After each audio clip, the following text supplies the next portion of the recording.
बिस्मिल्लाहिर्रहमानिर्रहीम। शुरू करता हूँ अल्लाह के पाक नाम से जो बहुत बड़ा मेहरबान नहायत रहने वाला है।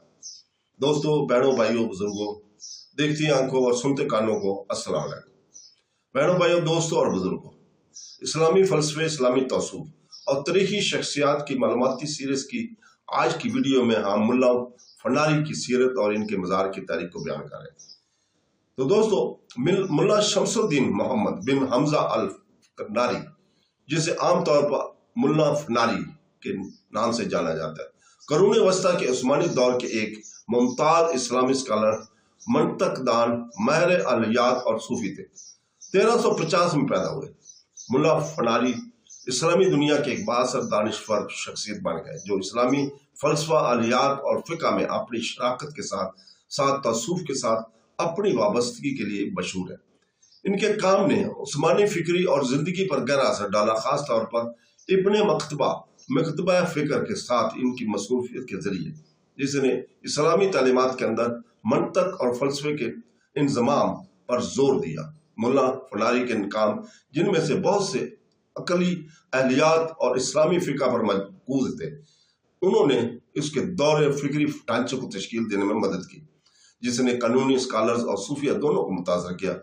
इन्हें इनके गहरी सूफियाना बसीरत के लिए भी याद किया जाता है, जो इनके सूफी रुझान से मुतला हुए, और इनके रूहानी और मजहबी तहरीरों में फलसफियाना इस्तदाल के इंजमाम के लिए भी याद किया जाता है।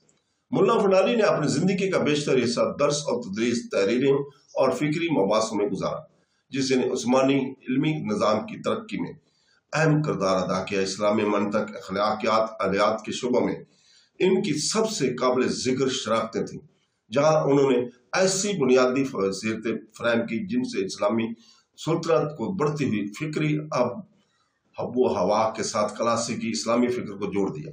मुल्ला फनारी के काम न सिर्फ इनकी फिक्री गहरी के लिए, बल्कि रोजमर्रा की जिंदगी के खास तौर पर इस्लामी फिक्र के मामलात में इनके अमली इत्तलाक के लिए भी काबिल एहतराम थे। इनका मंतक और तौसूफ का इंजमाम इनके नुक्ता नजर का खासा था, और उस्मानी और वसीता इस्लामी दुनिया के बाद के उल्मा पर इनका असर नाकाबिल तरदीद है। इनका इंतकाल 1431 में हुआ। इन्होंने अपने पीछे एक ऐसा वर्षा छोड़ा जो नस्ल दर नजर इस्लामी स्कॉलरशिप को तश्कील देता रहेगा। इनकी मौत की सही तारीख, जैसा कि अक्सर इसके जमाने की तारीख शख्सियात के साथ होता है, किसी हद तक गैर यकीनी है, लेकिन 1431 के आसपास इसके इंतकाल की फिक्री नशोनुमा की एक दौर का खात्मा किया। इनकी मौत के बाद इनके पैरोकारों और मदाओं ने इनकी इज्जत और इसकी याद को इस तरह महफूज रखने की कोशिश की, जिस तरह इस बात को यकीनी बनाया जाए कि इनकी तालीमात इनके जाने के बाद भी जिंदा रहे। एक अहम तरीन तरीका जिसमें यह हासिल किया गया कि वो मुल्ला फनारी के लिए वक्फ मज़ार के क़याम के जरिए था, एक ऐसी जगह जो उल्मा और रूहानी मतलाशियों के आने वाली नस्लों के लिए ज्यादा तहजीम और सीखने की जगह बन जाएगी। मुल्ला फनारी का मज़ार तुर्की के शहर इस्तांबुल में वाक़ है। ये एक शहर है जो सुल्तनत उस्मानी का मरकज था और इनके दौर में फिक्री, मजहबी और सकाफती जिंदगी का मरकज था।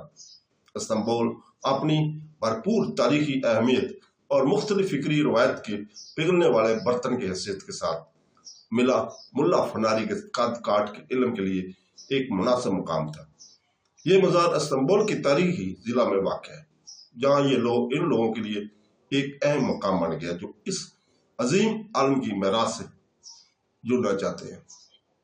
ये एक रूहानी निशान और उस्मानी दौर के फिक्री कामयाबी की याद दहानी के तौर पर खड़ा है।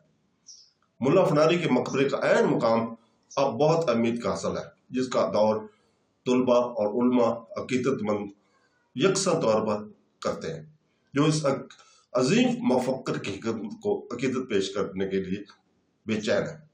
मज़ार खुद मुल्ला फनारी की मौत के फौरन बाद तमीर किया गया था, जो इनके पैरोकारों और शहीदों ने बनाया था, जिन्होंने इनकी याद को इज्जत देने और इसकी बात को यकीनी बनाने की कोशिश की कि इनकी तालीमात आने वाली नस्लों को मुतासर करते हैं।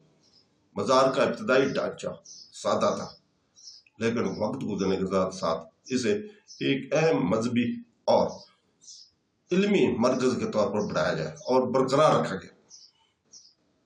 मज़ार का फ़न तमीर उस्मानी तौर से تعمیر کی عکاسی کرتا ہے۔ اس کی مخصوص گنبد، مینار اور ٹائل کی پیچیدہ کام کے ساتھ یہ سب اسکالر کی فکری اور روحانی شراکت کو مناسب خراج تحسین پیش کرتے ہیں۔ اس کے ڈیزائن کیا گیا ہے مزار میں صرف تدفین کی جگہ ہے، بلکہ یہ جاری مذہبی اور فکری سرگرمی کے لیے ایک مقام کے طور پر بھی کام کرتا ہے۔ صدیوں سے یہ مزار ان لوگوں کے لیے ایک مرکزی نقطہ نظر رہا ہے۔ تو دوستو، مزار مقامی اور بین الاقوامی دونوں طرح کے زائرین کو اپنی طرف متوجہ کرتا ہے، جو ملا فناری کی گہری روحانی فکری شراکت پر غور کرنے کے لیے آتے ہیں۔ اسلامی فقہ اور تصوف شعبوں میں ان کا اثر اب بھی محسوس کیا جاتا ہے اور ان کے کاموں کا دنیا بھر کے علماء نے مطالعہ کیا ہے۔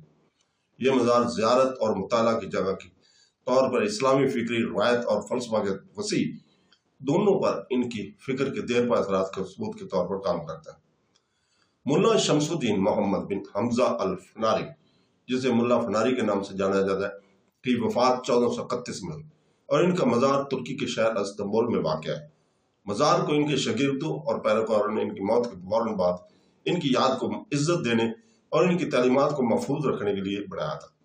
یہ آج زائرین، علماء اور روحانی متلاشیوں کے لیے ایک اہم مقام کے طور پر کھڑا ہے اور یہ اسلامی اسکالرشپ اور تصوف کا ایک اہم مرکز ہے۔ مزار کے ذریعے ملا فناری کی معراج ان لوگوں کو متاثر کرتی ہے جو عثمانی دور کے بھرپور فکری اور روحانی روایت کو سمجھنے کی کوشش کرتے ہیں۔ تو دوستو، اس کے ساتھ ہی ہم آپ سے اجازت چاہتے ہیں کل تک کے لیے۔ کل انشاءاللہ تعالی ہم اسی وقت آپ کے سامنے حاضر ہوں گے نئی قسط میں۔ ہم شیخ ادبالی کی سیرت اور اس کے مزار کی تاریخ کو بیان کریں گے۔ تو دوستو، کل تک کے لیے اجازت۔ اللہ حافظ۔